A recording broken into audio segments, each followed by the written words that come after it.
끊임없이 몰아치는 문제로 고통스러울 때, 끊임없이 몰아치는 문제로 고통스러울 때라는 제목으로 한 말씀을 증거하도록 하겠습니다. 우리 인생에 연이어오는 문제들, 이거 하나 끝내놓으면 또 하나가 터지고, 이거 하나 잠잠해지니 또 저 문제로 고통스러운 그 멘탈 흔들리고 멘탈 나가버릴 때 있죠. 이럴 때 여러분 우리가 정신 차려야 합니다. 이상하게 고난은요 막 연속해서 와서 우리를 정신 못 차리게 해요. 그러니까 우리 축구 보면 막 그냥 정신없이 몰아치죠. 한번 몰아칠 때는 그때를 잘 막으면 기회가 온다는 말이에요. 오늘도 여러분 혹시 몰아치는 물질의 문제, 또 관계의 문제, 또 여러 가지 또 삶의 문제, 또 질병의 문제, 여러 가지 연약한 문제로 여러분 고통 중에 있는 분들 계십니까? 오늘 이 말씀 가운데 위로받으시고 또 회복되는 역사가 있기를 주의 이름으로 축원합니다. 결론은 그거예요. 여러분 내 삶에 다가오는 수많은 문제들 사라지게 해달라 기도할 수는 없다는 거예요. 그건 하나님의 뜻이 아니더라는 거죠. 하나님의 통치의 방법과 스타일이 아니더라는 말이에요. 그러니까 하나님 이제 내 삶에 몰아치는 문제를 이제 싹 없애주세요. 여러분 그거 될까요? 안 돼요. 제가 해봤는데 안 돼요. 20년 동안 목회하면서 줄곧 해봤는데 안 돼요. 그래서 오늘 이 말씀을 가지고 나왔어요. 분명히 문제는 상존하고 고통은 공존하는데 우리가 이것을 어떻게 감당해낼 수 있을까? 여러분 중국의 가정교회 영적 지도자였던 워치만 리는 젊은 시절에 뜻하지 않는 질병으로 사형 선고를 받게 됩니다. 이제 얼마 남지 않은 그 인생에서 그는 이 병을 고쳐달라 하나님께 간절히 기도할 때 사도 바울이 들었던 그 동일한 대답을 듣게 돼요. 내 은혜가 이미 내게 족하다. 예? 실망스럽습니다. 하나님 만나고 예수님 영접하고 그 나라와 의를 위하여 열심히 애쓰고 수고하던 정말 목숨 바쳐 헌신하고 살고 싶었던 워치만 리에게는 이렇게 짧은 생애가 이렇게 허무하게 끝나버린 듯 하니 너무나도 그는 가슴 아프고 하나님이 원망스러울 수밖에 없었겠죠.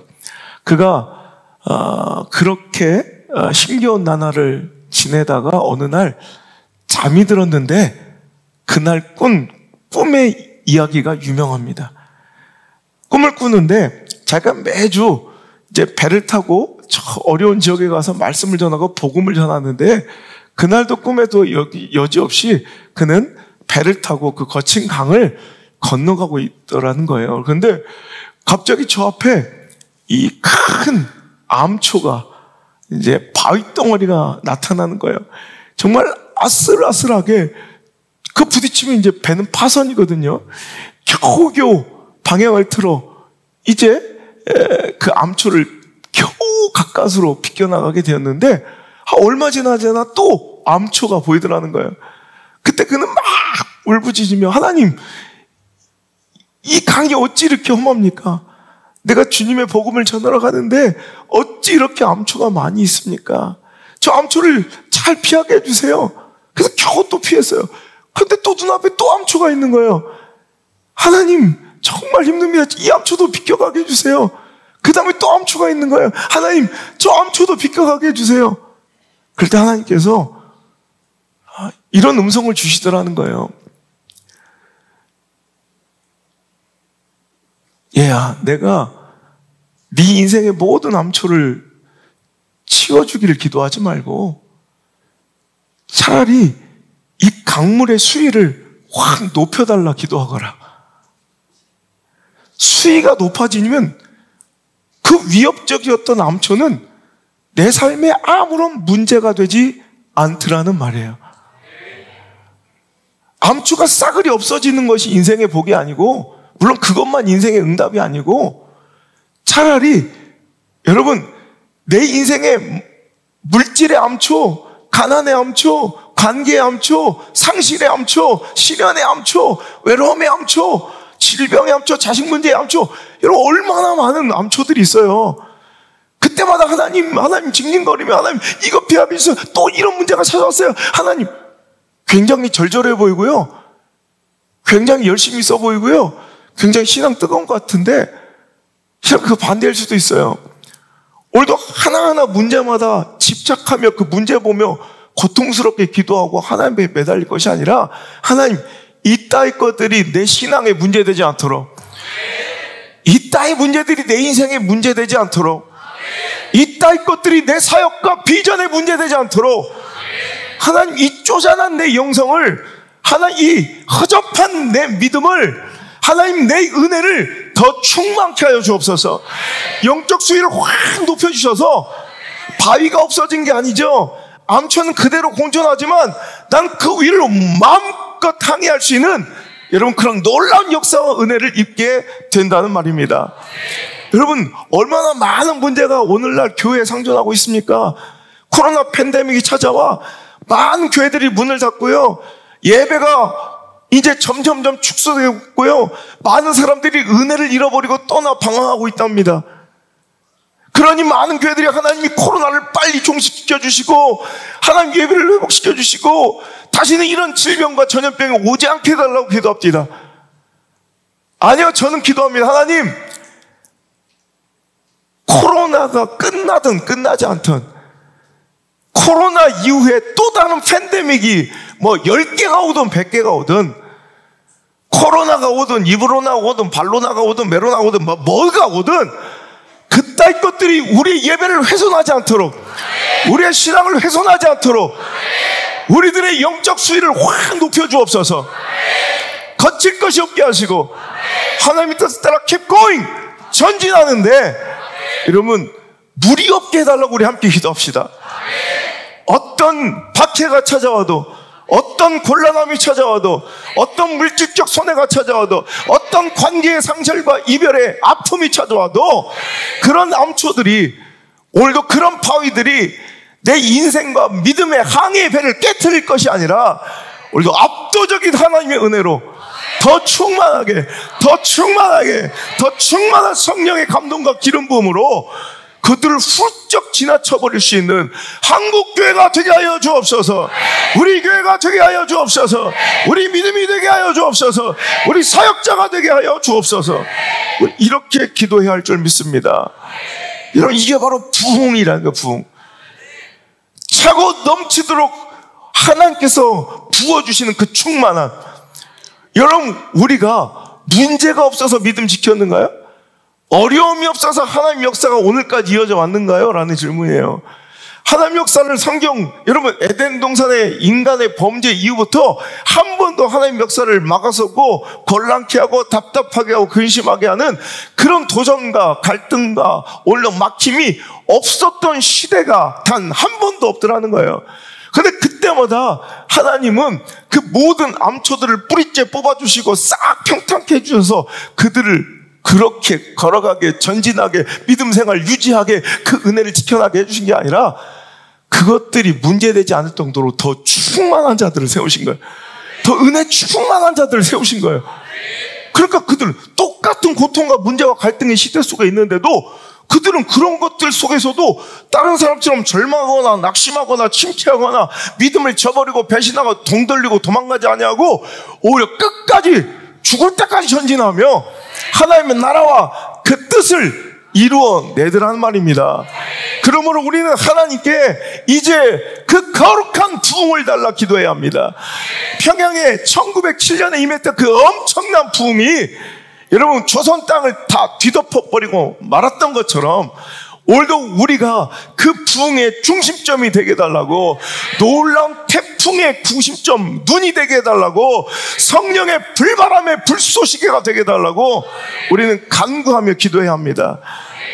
여러분, 하나님은 우리에게 오늘도 여러 가지 갖가지 아픔과 문제를 가지고 나와서 기도하는 자들에게 이렇게 말씀을 통해 여러분 응답하신 거예요.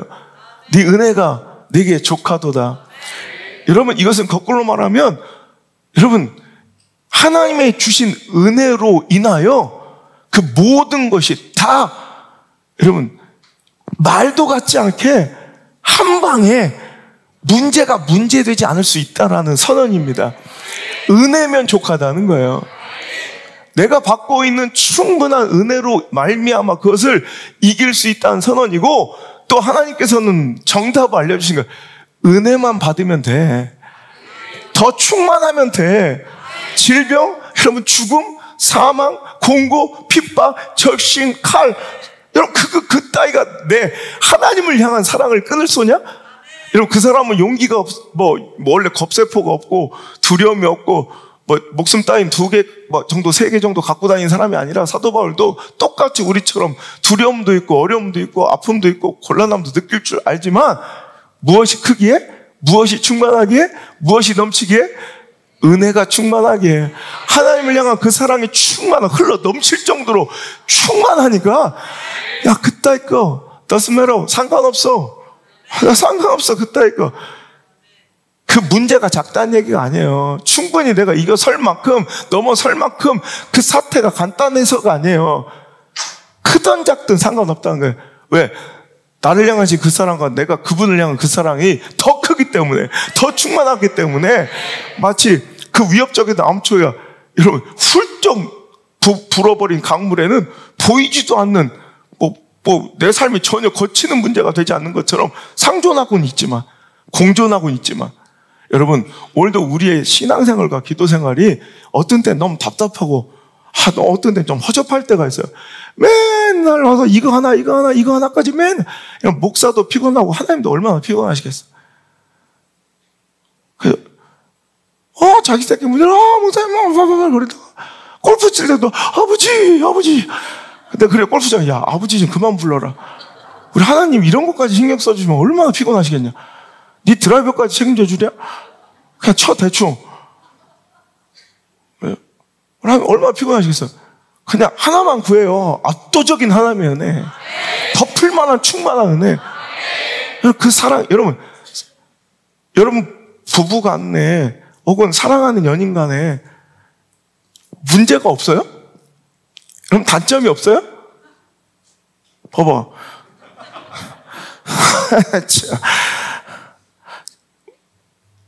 저게 바로 경륜의 웃음이야. 온갖 거를 다 겪어본 중년의 여성의 해탈한 웃음. 여러분 보세요. 문제투성이야. 근데 왜 살아요? 더 충만한 사랑이기 때문에 그따위게 보이지 않는 거예요. 그따위게 문제되지 않는 거예요.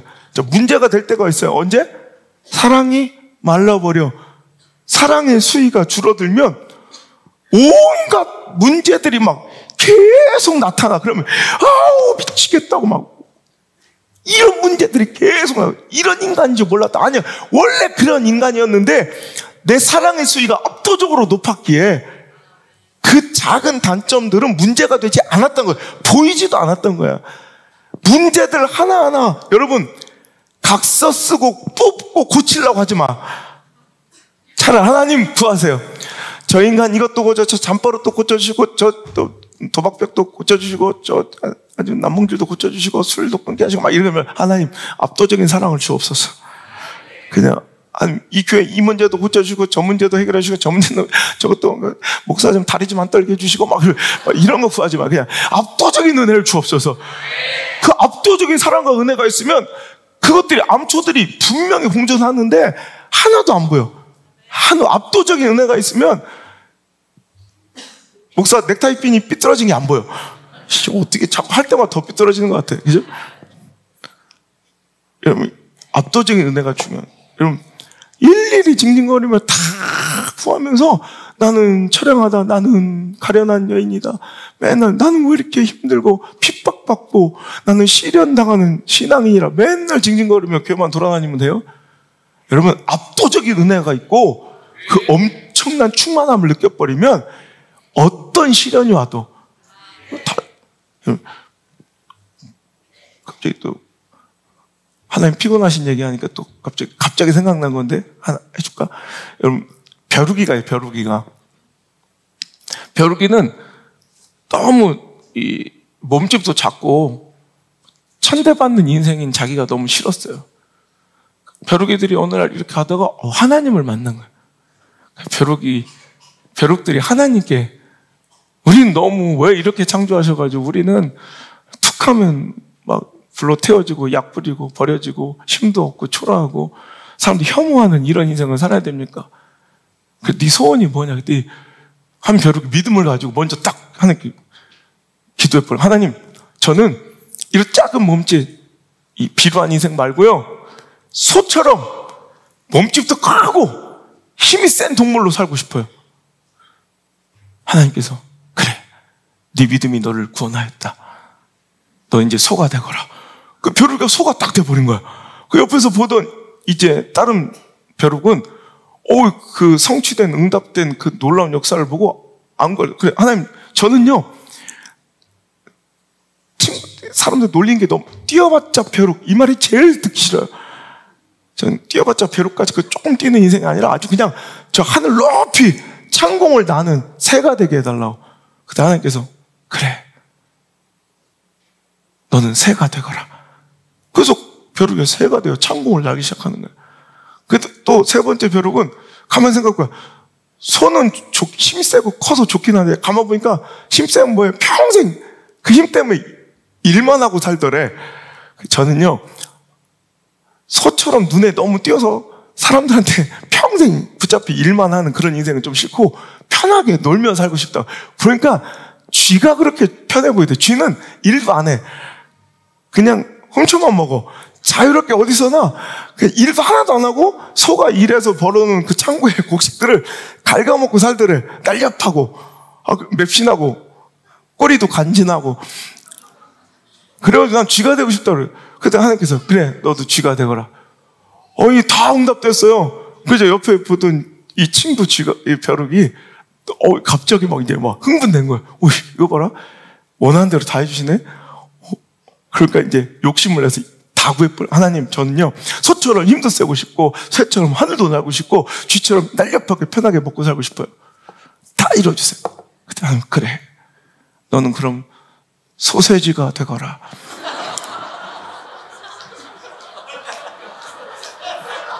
뭐 그랬다는 거예요. 그러니까 막 너저분하게 이것저것 막 구하는 게 다 좋은 건 아니라는 거예요. 간결하게 핵심만 딱 구해라 이거예요. 그죠? 너저리 막 기도 많이 한다고 좋은 게 아니라, 이것도 해주세요. 이게 아니라, 하나님, 강력한 부흥을 주세요. 문제들이 문제되지 않는 그런 삶, 여러분 꿈꿔보시길 바랍니다. 여러분, 정치학을 공부하면서, 여러분, 우리나라 5,000년 역사상, 고조선 시대부터, 고구려, 신라, 백제, 고려, 조선, 그리고 우리 근대, 우리 한국 정치 역사 다 통들어서 가장 지역 감정이 없었고, 정치와 정파 갈등이 없었고, 남녀 세대 간 갈등이 없었고, 빈부의 갈등이 없었던 가장 안정적이고 평화로웠던 시대가 언제인지 아세요? 역사적으로 전체를 다 고조선부터 오늘까지 따져서 가장 정치 갈등, 세대 갈등, 남녀 성비의 갈등, 가난 빈부의 갈등도 없었고요, 정말로 정파의 분열도 없었던 가장 완벽해 보이고 조화로웠던, 가장 평화로웠던 시대가 언제인 줄 알아요? 언제? 크게 얘기해봐. 맞추면 내가 상 줄 거예요. 일제시대? 혹시 할아버지가 다 까물어? 저 뭐야, 저 일제시대가 가장 좋았다고? 저런 인간들이 있으니까.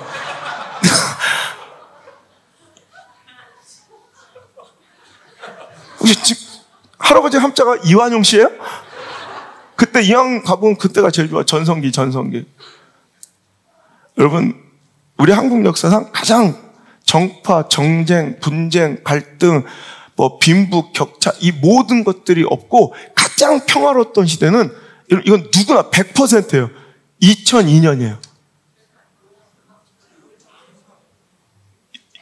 심리학자들도 정치학자들도 사회학자들도 모두 인정하는 가장 안정적고 가장 평화로웠던 그때는, 여러분 놀라지 마세요. 우리 이번에도 교회차 누가 이렇게 긁고 도망쳐서 막 안목사 열받아서 경찰 신고하고 막 CCTV 돌려고 별짓 다. 근데 그때는 누가 마이바흐 본네트에 뛰어올라 발로 짓밟아도 괜찮아요. 여러분 아세요? 좌파 우파가 끌어안고 남녀 세대 갈등이 녹아지면 어떤 문제도 문제되지 않고 어떤 갈등도 다 소멸되어 버리고 그냥 누구도 언제도 어떤 상황이든 상관없이 그냥 가다가 그냥 너무 마음이 감동해서 그러면 지나가는 모습 대한민국에 다 해야 돼. 그냥 지나가다가 뉴스 보셨어요? 뉴스?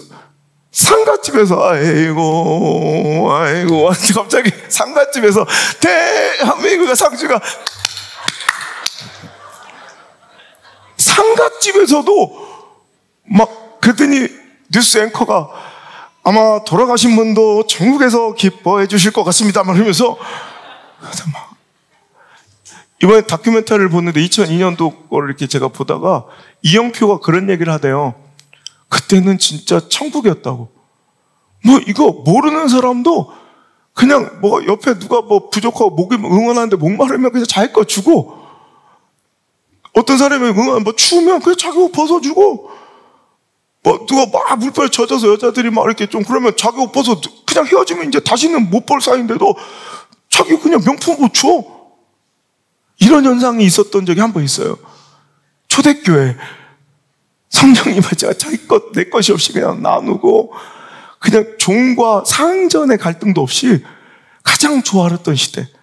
이런 왜 그랬을까요? 그때는 문제가 없어. 2002년도에는 문제가 없어지고 뭐 정파 갈등도 없고 정치적 이슈도 없고 막 그랬을까요? 아니죠. 수많은 암초들이 있었죠. 근데 압도적인 감동이 있는 거예요. 그냥 압도적인 감격이 그 시대를 덮어버리니까 영적 수위가 은혜와 감격의 수위가 높아버리니까 공존하고 있는 시대적 이슈들이 그냥 다 잠겨버리는 거예요. 이영표가 오늘날의 갈등을 2002년도에서 그 해법을 찾을 수는 없을까요? 이런 얘기를 하더라고. 저도 그런 생각했어요. 요즘에 다큐멘터리를 2002년도 걸 보면서 야, 저게 교회의 모습이어야 하는데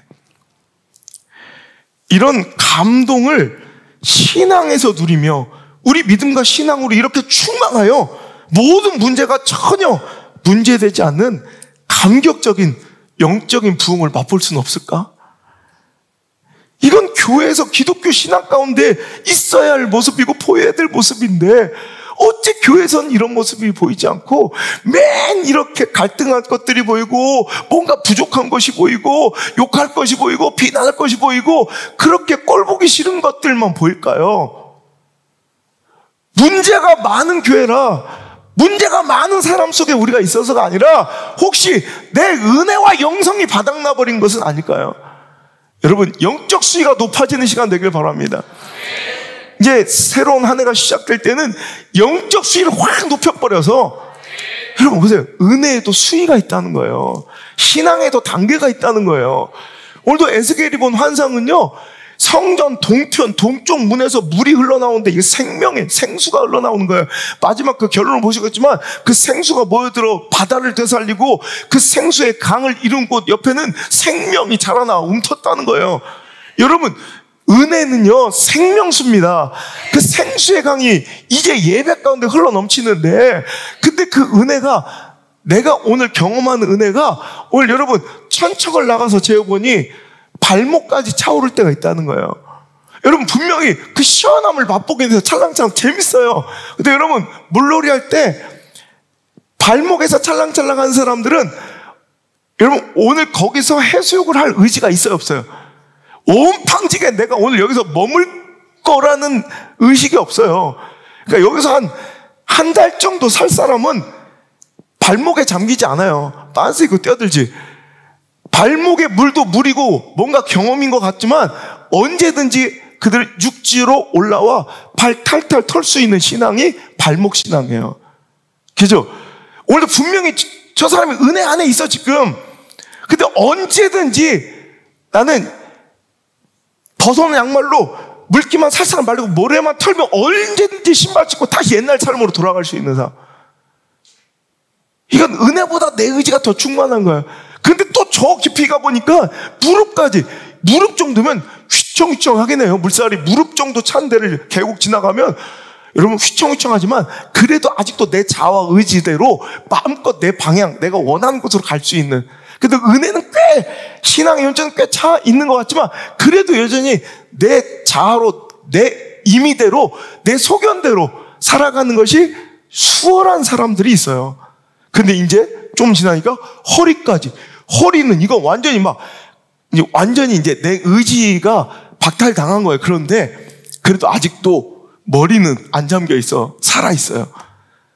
할 수 없이 이제 그 은혜 현장에서 압도적인 하나님의 은혜도 경험하고 체험했고, 이제 내 신앙의 연륜과 경험과 영적인 이런 습관들을, 하여튼 그 무게감, 내 직분의 무게감, 사람들의 시선의 무게감이 어쨌든 나는 그래도 그 방향대로 가긴 하는데 아직도 내 자아는 맨날 살아서 계산질하고 있어요. 근데 조금만 더 깊이 들어가면 사람이 능히 헤엄칠 수 없는, 건널 수 없는 강이 나와요. 내 의지고 이제 거기서 살 길은 헤엄치는 것밖에 없는데 그건 뭐예요? 헤엄은 첫 번째 조건이 뭐냐면 나를 물에 맡기는 거예요. 여러분, 똑같은 물에도 여러분 수영 못하는 사람 뭐예요? 결국 수영은 뭐예요? 물에 내 몸을 맡기는 거예요. 내던지는 거예요. 그냥 거기서부터 수영이 시작되는 거예요. 의지가 또 경직되고 강직되어 있으면 절대로 물은 우리를 띄워주지 않고 잠기게 돼요. 죽게 된다고. 오늘 우리 신앙이 그래요. 깊은 충만한 곳으로 가야지 언제든지 내 임의로 자의로 내가 움직이고 방향을 틀고 내 뜻대로 살아갈 수 있는 그런 삶 속에서는 여전히 문제와 갈등과 유혹이 그렇게 많아요. 신앙 가운데 문제들이 계속 터져요. 이것도 걸리고 저 말도 걸리고 저것도 싸가지 없어 보여. 저거는 누나래가 왜 저렇게, 저건 왜 저렇게 생겼고 저런 것들이 왜 앞에 나와 찬양을 하고 저건 또 뭔데 또 장례식에 검은 정장 입고 와가지고 이렇게 와가지고 들었다 놨다 하고 별게 다 나와요. 어? 교회는 또 너무 멀고 가깝고 여러분, 은혜 차봐요. 충만해봐요. 여러분, 그때부터는 문제가 되지 않는, 전라도 저 광주에서 와도 문제가 되지 않는, 무슨 얘기인지 아세요? 여러분, 그래서 우리는 성령의 생수, 그 은혜의 생수로 완전히 잠겨버려야 돼요. 그 문제 하나하나와 일일이 싸우지 말고 여러분 깊은 물에 그냥 찰랑찰랑 거기서 만족하지 말고, 제가 우리 교용은 그러죠. 그 한계를 금방 맛보게 해주겠다고. 그럼 부딪혀요, 예배 시간에도. 그런데 그게 뭐냐면 떠밀어 주는 거예요. 발목에서 찰랑거릴 때는요 전혀 부딪힘도 없고 신앙의 어떤 이런 부담도 없고요. 그게 뭐냐면 한계를 뛰어넘는 성장이 없다는 얘기예요. 그냥 찰랑찰랑 내 임의대로, 내 주관대로 신앙인 줄 착각하다 죽는 거예요. 근데 밀어주는 거예요, 더 깊이. 그러니까 무릎에 오니까 뻐근하고 힘들어. 고단하고 고대. 허리쯤 오니까 이제 정신이 없어. 확 잠겨버리면 이제 이건 내 삶이 아니에요. 모든 내 삶을 주도하신 분, 그분이 되어버리는 그 멋진 경험을 하는 거예요. 내가 내 임의대로 선택할 수가 없어요. 또 뭔가 그렇죠. 신앙은 내가 그랬죠. 반응이라고. 하나님 몰려온 대로 그냥 주님 주신 대로 은혜대로 반응하는 게 신앙이지, 주도 면밀하게 주도해가며 결정하고 결단하며 내 행위로서 살아가는 것이 신앙이 아니라는 거예요. 그건 이미 내 경영이고 내 삶이에요. 내 삶을 교회 안에서 발현하고 있을 뿐이지, 믿음이라 착각할 뿐이, 믿음은 그냥 내어 맡기고 주시는 조건과 상황 속에서 그냥 그분이 이끄신 대로 그걸 살아내는 거, 반응해내는 거, 이 표현이 바로 믿음이라는 거예요. 그럼 어떻게 우리가 여기서 이렇게 그냥 아멘 하고 끝나버리면 재밌지만, 그렇게 끝나면 결국 여러분 머릿속에는 생각나는 건 소세지밖에 없어요. 은혜 나물 맨 소세지야, 소세지. 나 한참 뒤에 알았죠. 나중에 깜빡 여기서 더 깊이 들어야 돼, 말씀은. 그럼 어떻게 하면 더 충만해질까? 결국 예배예요, 예배. 예배 가운데 그 은혜의 생수가 터진다고요. 그러니까 예배는 목숨 걸어야 돼요. 어떤 조건과 상황에 자꾸 훼손하고 양보하고 타협해 주는 게 아니에요. 무조건 드려야 돼요. 계속 예배 계속 나오고 드릴수록 자꾸 깊어지는 거예요. 그 막 영적 충만한, 그러니까 시대적 갈등, 그러니까 예배가 충만할 때는요, 그 시대적 갈등, 인간적 갈등, 개인적 문제들이 싹 덮여버려요. 느헤미야 8장에 충만한 예배의 모델이 나와요. 여러분, 정말 민족이 포로되고 노예가 되어 정말 70년 동안 여러분 나라를 잃고 살았던 우리 일제시대 그 30여 년도 얼마나 힘들고 어려웠어요. 물론 어떤 분 좋다고 하는 분도 계시지만, 나카무라 씨 손자. 그런데 우리는 뭐 힘들 끔찍하냐. 다시 갈 거예요, 그거. 우리 안씨 집안은 뭐 아시잖아요. 안창호, 안중근 막. 우리 또 서대문 형무소밖에 갈 곳이 없어요. 우리는 또 그런. 우리는 뭐 저런 낙감을 하셔도 완전 질적으로 사는 사람이에요. 70년을 그렇게 노예 생활하고 돌아왔어요. 막 폐허가 된 옛 자기들의 성전과 성터를 보면서 얼마나 눈물이 날까요? 정말 가진 것도 없이 뭐 이룬 것도 없이 이제 깜깜하고 막막한 삶이에요. 그런데 거기서 예배를 드리자 막 충만해진 그들은 막 울음바다가 돼요. 막 그 울음소리가 저 멀리 그냥 지역까지 다 들릴 정도로 하나님의 말씀을 들려주고 말씀이 이해될 때, 깨닫게 될 때 막 눈물이 터져나더니 또 울지 마라. 하나님의 말씀과 뜻은 너희들의 회복이라. 그때 그들이 다시 울음을 그치고 하나님의 말씀과 뜻을 깨닫는 거로 막 소망으로 웃음 짓고 행복해요. 그냥 바깥에서 음소거하고 보면 딱 미친 것들이에요. 여러분, 예배는 완전히 미친 자들의 모습 같아요. 저 막 분명 힘들고 어렵고 막 또 저 암병 걸리고 막 힘들고 지치고 깨지고 시련 나가고 아프고 뭐 자식 새끼가 지금 막 문제가 있고 결혼 막 이혼하고 막 힘들고 어려운데 누가 봐도 촬영할 것 같은데 왔는데 여기서 막 처음에 막 울어. 그래서 또 나중에 막 웃어. 조울증이야? 예배는 감격은 막 그런 거예요. 그러니까 내가 울고 웃을 수 있는 것은 뭐예요? 내 상황과 처지가, 내 감정이, 내 형편이 내 인생을 지금 이끌어가지 못한다는 하나님 확증이에요. 상황에 상관없이 울고, 상황에 상관없이 기뻐, 행복에 미쳐 웃는 거. 여러분, 이 충만함이 예배 가운데 있으면요, 예배가 살아나면요, 예배가 회복되면요, 우리 문제될 게 없어요. 여러분, 예배 목숨 거십시다. 개척부터 지금까지 예배 목숨 걸어서 정말 예배 목숨 거는 하나는 뭐 문제가 있든 문제 보지 않아요. 그냥 예배만 드려요. 그냥 뭐가 있든 말로 그냥 예배만 드려요. 이 예배 충만함의 불꽃만 꺼뜨리지 않으려고 애를 써도 정말 느헤미야서 8장의 그 엄청난 예배 그 영적 감격만 유지해도 여러분 충분히 우리는 이 땅, 이 세상 믿음으로 살아갈 만 하더라고요. 윤종신이 그렇게 고백하잖아요. 사랑에 빠지니까 매일 이렇다면 모진 이 세상도 참 살아갈 만 할 거예요. 모질지 않은 게 아니에요. 세상은 모질어요. 근데 그녀를 만나니까 다시 태어난 것 같아요. 찬송가 542장. 거듭남. 내 모든 게 다 달라졌어요. 아버지, 그녀 만난 뒤로 난 새 사람이 됐어요. 그러자 성화. 멋진 거예요. 그러니까 매일 힘들었던 이 아침이 너무 즐겁고 행복해서 엄마가 깨워주시기 전에 벌떡 일어날 수 있는 힘 어디서 나와? 사랑의 충만함. 씻기도 싫은 그 샤워를 할 수 있는 힘 어디서 나와? 사랑의 충만함. 그러니까 이 모진 이 세상도 참 살아갈 만하네? 괜찮네? 여러분, 이 감격을 예배에서 받고 가시란 말이에요. 여러분, 문제 싹 없어서 살아갈 만하다. 요만하면 좋겠다가 아니라 어제 우리 학교 행사가 있었는데 학부형들이 멀리서 오셔서 그러다 막 울면서 내가 이런 행복을 누려도 되는가요? 막 이러면서. 우리 학교가 우리 목사님이 자기 아들을 되찾아 주셨대. 얘는 참 밝고 행복하게 중학교 때까지 그랬는데 어느 순간부터 무서워서 엄마가 말도 못 꺼냈던 그 아들 뭐 얘기만 해도 확 막 이게 날카로움으로 반응하고 돌아오니까 이제 엄마가 이제 얘기도 못 꺼냈던. 근데 그 착한 아들로 다시 2년 만에 여기서 바뀌었다고. 자기가 이런 행복 누려도 되냐고. 여러분 이 감격 여러분 예배 가운데 맛본 거예요. 지식을 잘 가르쳐주고 도덕 선생님이 좋아서가 아니라 예배 가운데 은혜의 충만함이 있으면 자연스럽게 나타나는 현상들이에요. 여러분 그 예배의 감격을 여러분 누리시길 바랍니다.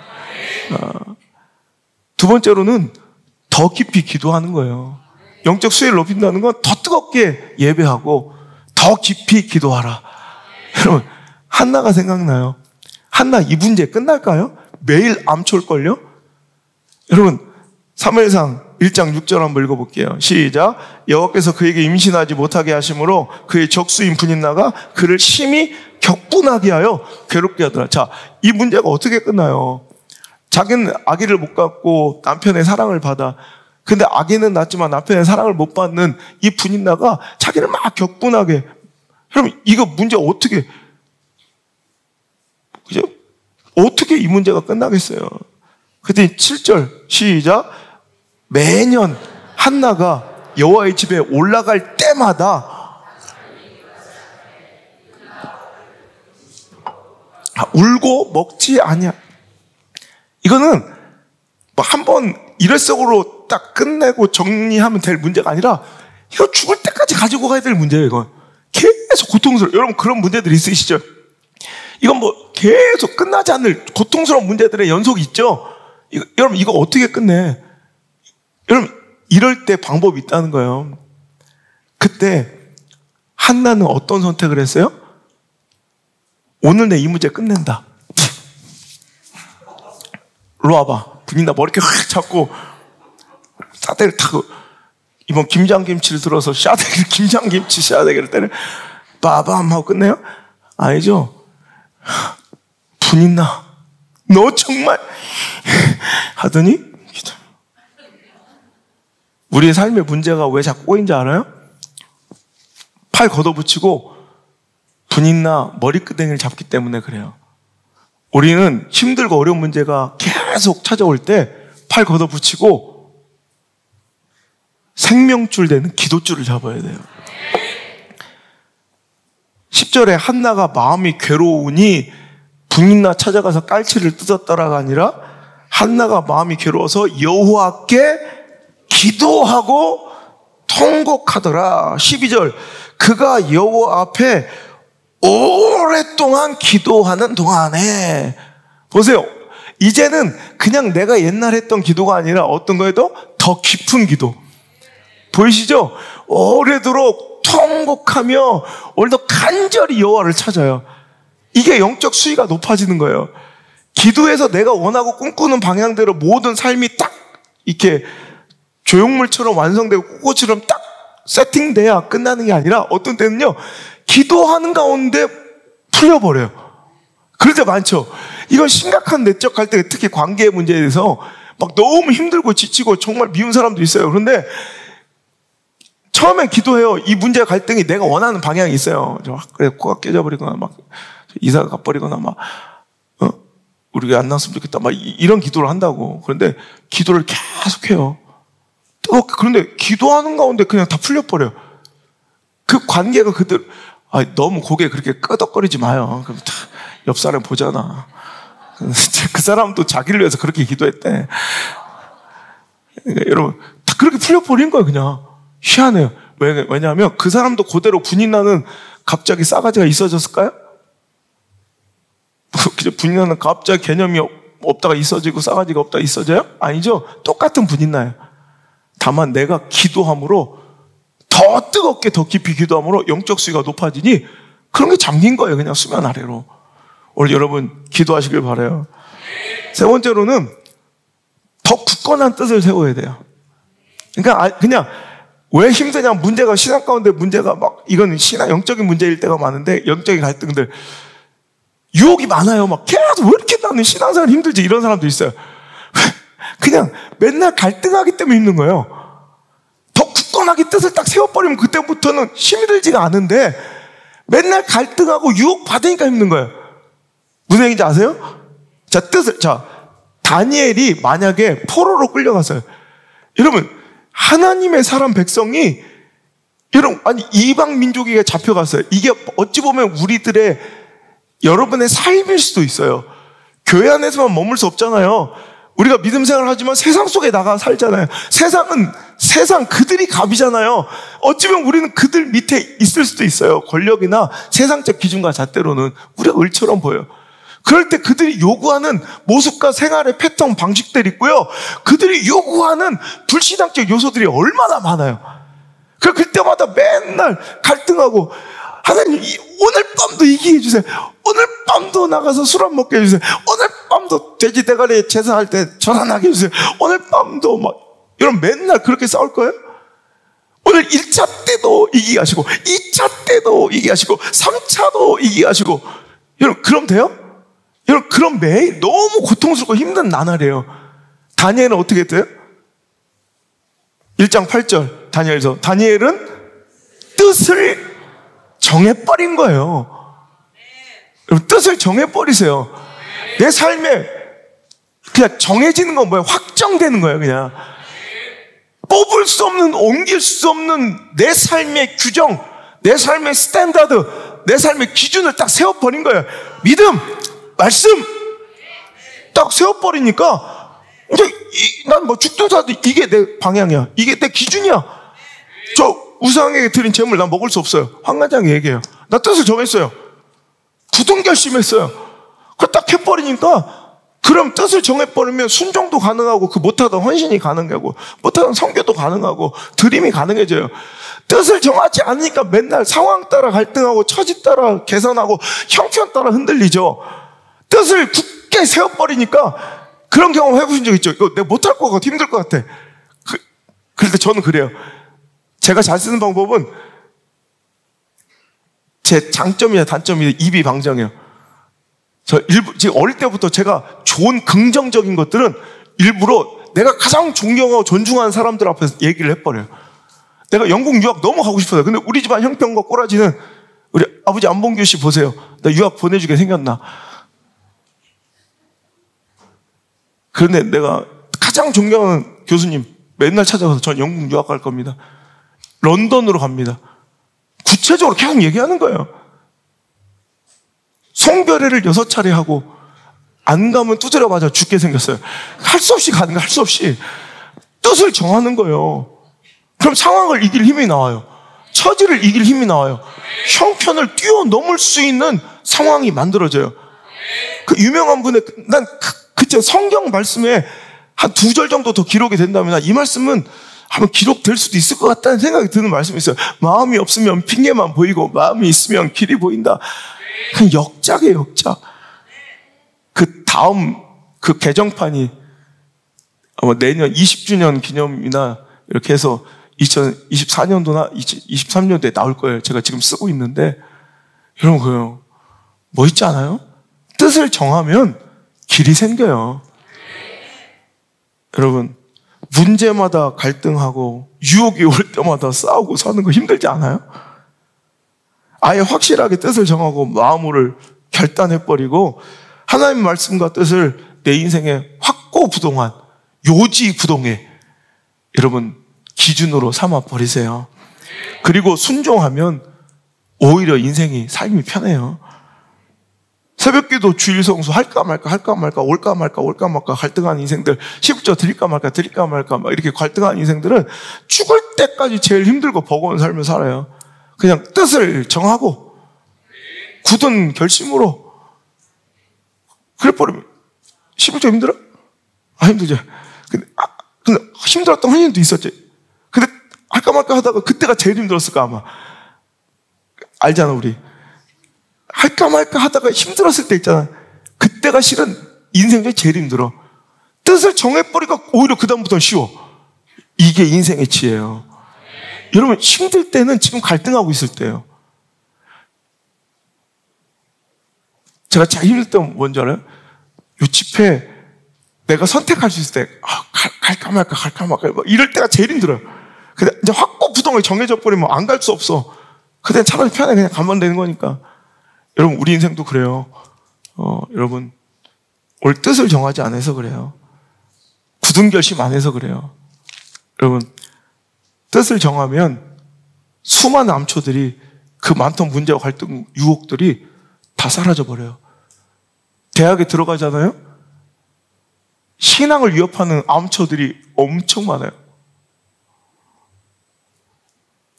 신입생 환영회 어떡하지? 오리엔테이션 어떡하지?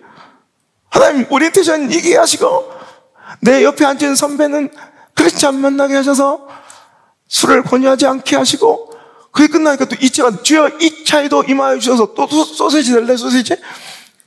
2학년 선배 대면식을 이기게 하시고, 동아리 모임에서도 이기게 하시고, MT 가서도 이기게 하시고, 뭐 맨날 이렇게 기도할까요? 술 한 만한, 미팅 했는데 그 여자가 술집 가자고 하지 않게 하시고, 네가 뜻을 정해버리면 돼. 그럼 그런 사람만 만나. 굳은 결심해버리면 돼. 그래서 맨날, 막 되게 독실한 크리스찬처럼 보이고, 막 되게 열정적인 신앙처럼 보여. 맨날 술집 가면서 기도하니까. 근데 가가지고 안 먹으면 되는 거야. 딱 뜨세요. 저 선배님, 저 크리스찬입니다. 뭐야, 재수없으신 새끼 뭐야. 생긴 거 불자가 보살같이 생겨가지고. 그래서 저는 크리스찬입니다. 죄송합니다. 사이다로 주십시오. 허허허. 그러면 되는 거예요. 그러면, 야야. 분명히 그런 놈들이 있어요. 우리 아빠도 장로야.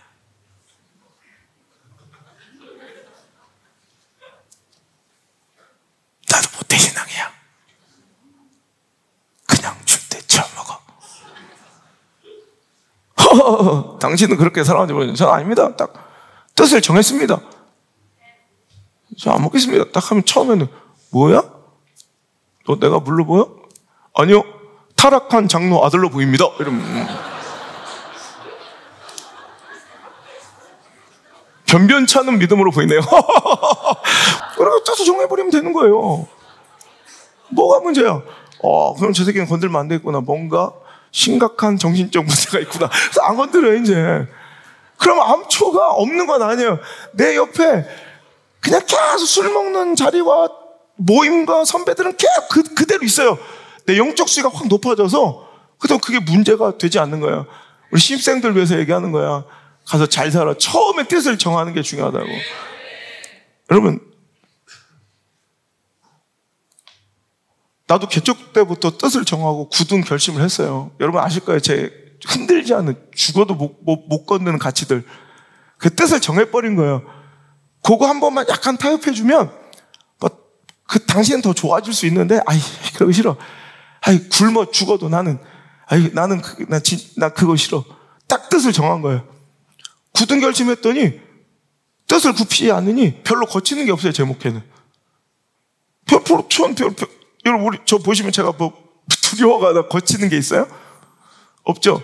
그거는, 물론 좋은 분들만 만나서 그렇지만, 그렇게 딱히 좋아 보이지도 않아요. 상태도 별로 좋지도 않고, 낙가무라 손자도 있고, 별 사람 다 있어요. 우리 교회 절대 호락호락하지 않아요. 우리 교회, 우리 아버지가 보고 울었어요. 진짜로. 우리 아버지 목회 40년 동안, 한 교회에서 한 명 만날까만한 이런 사람들이, 네 교회는 한 절반이 그런 인간들이래. 우리 아버지가 여러분 앞에서 살살하지만 뒤에선 이런 얘기 하셨어요. 쉽지 않다. 우성아, 너 버틸 수 있겠냐? 막 이러더라고. 나 별로 거치지가 않아. 나 부딪혀본 적도 없어. 여러분, 당신들이 다 좋고 정상적이라서가 아니에요. 그냥 뜻을 정하고, 굽힐 생각이 없으니 부딪히는 것도 없는 거예요. 근데 너무 행복하게 자유롭게 목회하잖아요. 여러분, 물론 인간적으로 인기는 없어서 탈이지만, 여러분, 목회야 문제가 없겠습니까? 문제에 허다하죠. 그런데 그 문제가 문제되지 않고 20년 동안 전진할 수 있게 되더란 말이에요. 자, 영적 수위를 높이는 법 뭐라고 그랬어요? 더 충만하게 예배하라. 더 뜨겁게 기도하라. 더 확실하게 뜻을 정하라.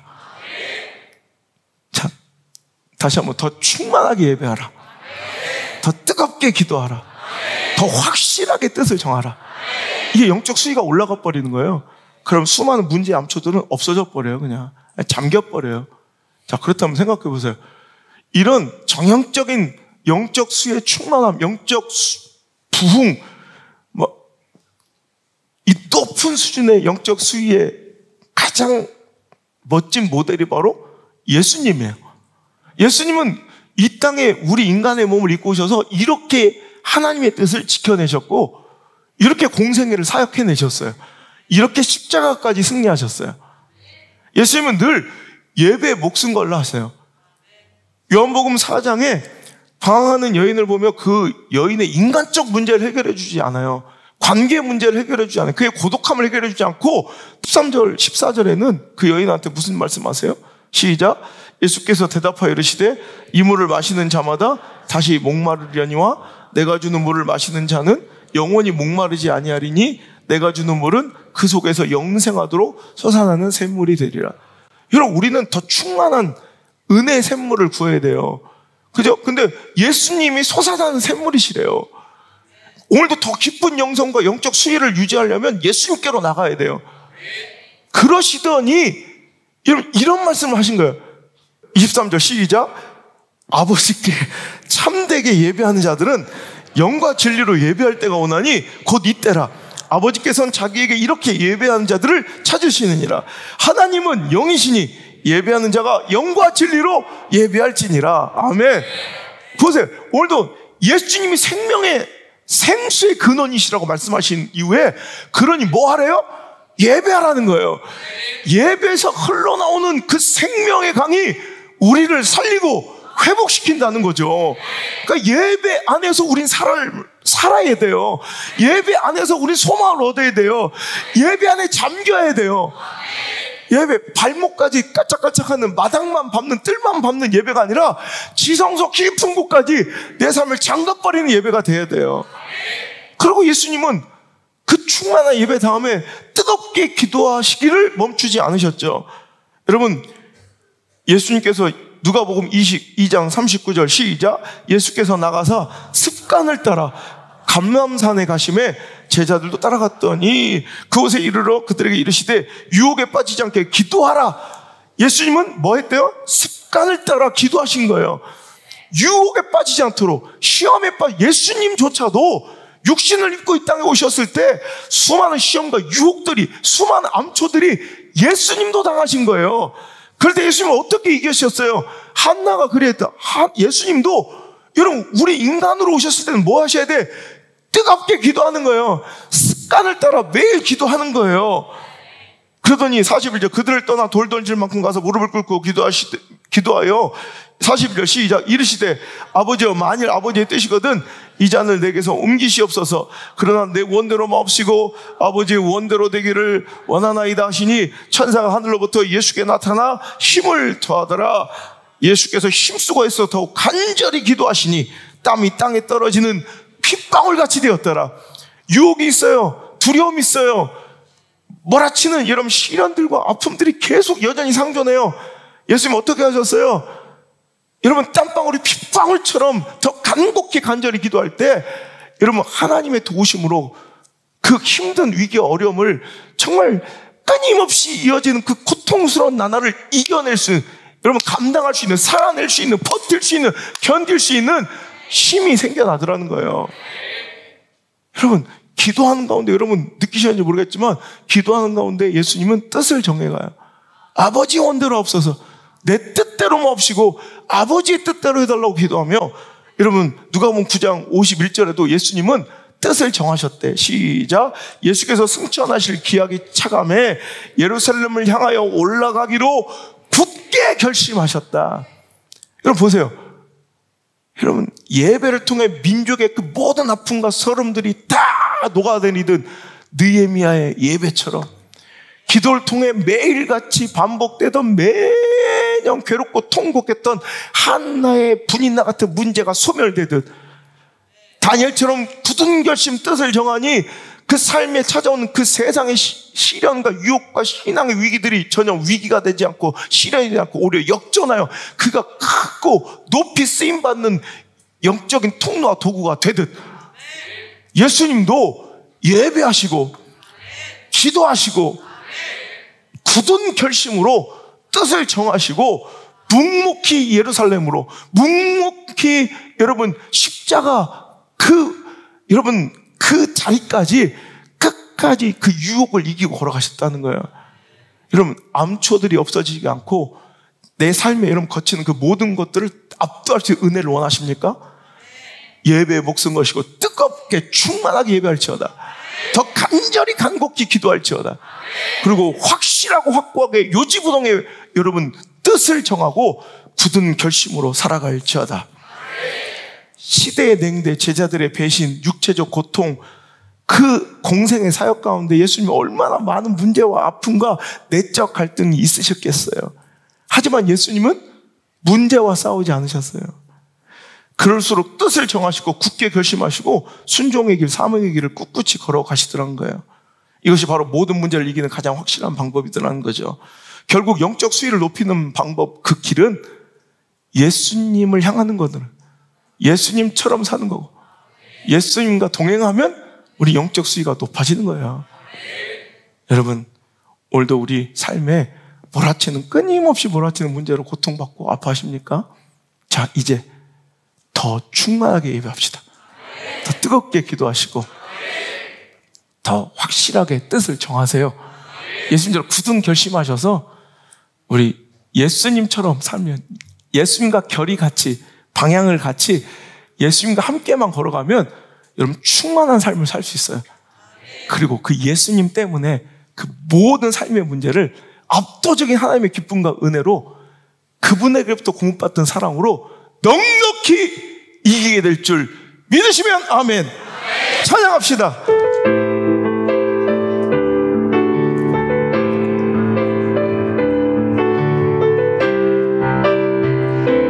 물이 바다 덮음같이, 물이 바다 덮음같이 여호와의 영광을 인정하는 것이 온 세상 가득하리라. 물이 바다 덮음같이, 물이 바다 덮음같이, 물이 바다 덮음, 그대의 충만함이 물이 바다 덮음같이 여호와의 영광을 인정하는 것이 온 세상 가득하리라. 물이 바다 덮음같이, 물이 바다 덮음같이, 물이 바다, 다시 한번, 우리 은혜와 영적 부흥이 물이 바다, 압도적인 하나님의 은혜로 마치 물이 바다를 덮어 그 모든 것을 소생시킨 것처럼, 그 생명을 살린 것처럼 우리 영에도, 이 예배 가운데도, 내 삶과 내 마음에도 물이 바다 덮음 같은, 물이 바다를 덮음 같은 창궐한 충만한 하나님의 은혜가 임할지어다. 물이 바다 덮음같이 여호와의 영광을 인정하는 것이 온 세상 가득하리라. 물이 바다 덮음같이, 물이 바다 덮음같이, 물이 바다 덮음, 보리라, 보리라. 그 안에 주의 영광 가득한 세상, 우리는 듣게 되리 온 세상 가득한 승리의 함성.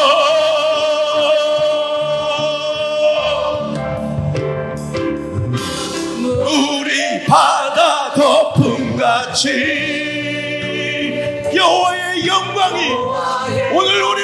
압도적으로 충만하게 덮을 줄 믿습니다.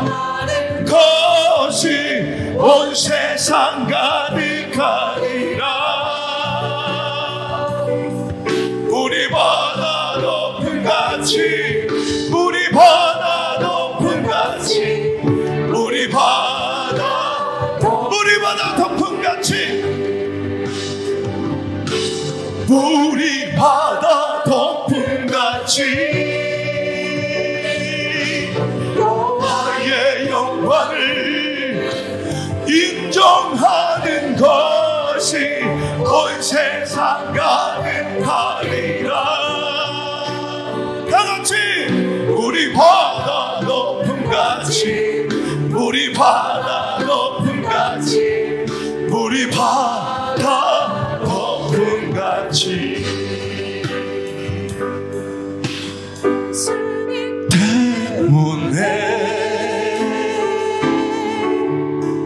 그 사랑 때문에 날 위해 죽으신 십자가 때문에 우리는 그 모든 아픔과 암초들을 이겨낼 수 있습니다. 예수님 때문에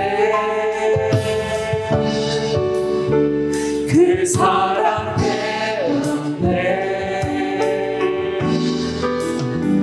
지금도 날 위한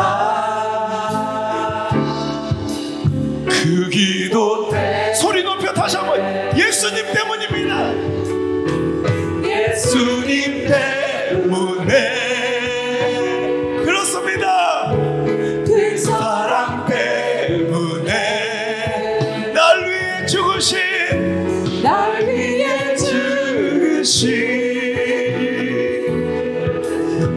십자가 때문에 예수님 때문에 그 사랑 때문에 지금도 날 위한 그 기도 때문에 할렐루야. 숨을 쉴 수 없을 만큼 많이 아픈데 내가 노래할 수 있는 것, 노래할 수 있는 것 예수님 때문에. 아멘. 살아있는 것보다 죽음이 아름다울 만큼 지쳐도 일어설 수 있는 것 예수님 때문에. 아멘. 예수님 때문에 그 사랑 때문에 날 위해 죽으신 십자가 때문에. 아멘. 예수님 때문에 그 사랑 때문에 지금도 날 위한 그 기도 때문에. 다시 한번 숨을 쉴 수 없을 만큼 숨을 쉴 수 없을 만큼 여러분 힘드시죠? 몰아치는 고통의 암초들로 고통받으시죠? 하지만 우리에게 예수님이 계십니다. 아멘. 살아있는 것보다 죽음이 아름다울 만큼 저도 일어설 수 있는 것 바로 예수님. 다시 한번 숨을 쉴 수 없을 만큼 쉴 수 없을 만큼 많이 아픈데 내가 노래할 수 있는 것 예수님 때문에. 살아있는 것보다 지금이 아름다울 만큼 지쳐도 일어설 수 있는 바로 예수님 때문에. 아멘. 예수님 때문에 그 사랑 때문에 날 위해 죽으신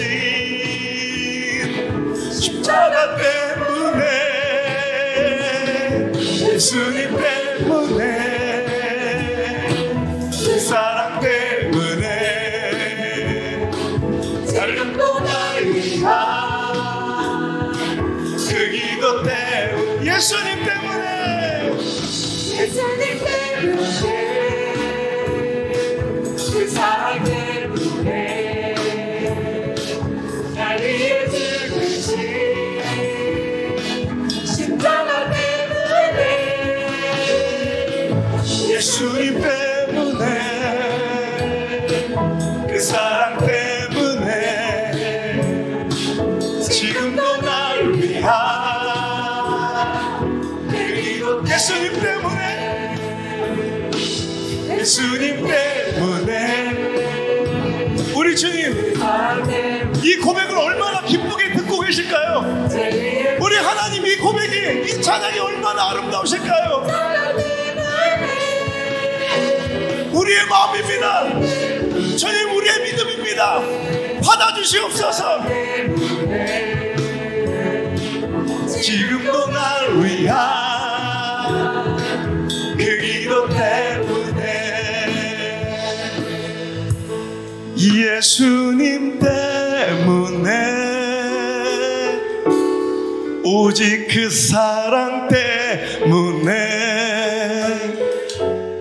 날 위해 죽으신 십자가 때문에, 예수님 때문에, 그 사랑 때문에,